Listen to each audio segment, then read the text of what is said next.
Why supplementing with DHEA might be a very bad move.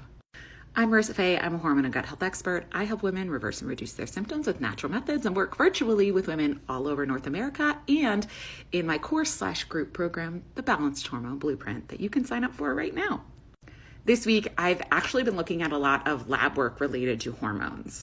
And I've had a handful of new clients come to me or join the Balanced Hormone Blueprint who have lab work looking at their DHEA levels, their testosterone levels, their estrogen levels, their progesterone levels, their thyroid hormone levels, usually an incomplete picture of all those, by the way.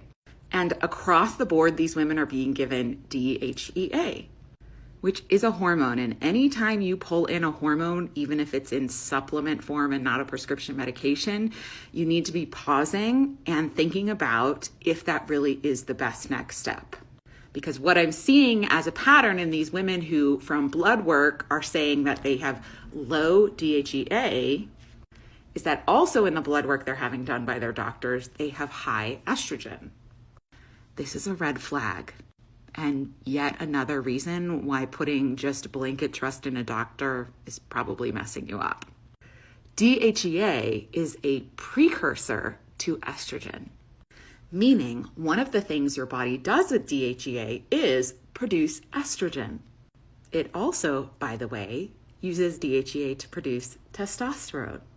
And what your body doesn't use DHEA for is to make progesterone. This is important, because progesterone is one of the best ways to balance out estrogen. They work in opposition to each other.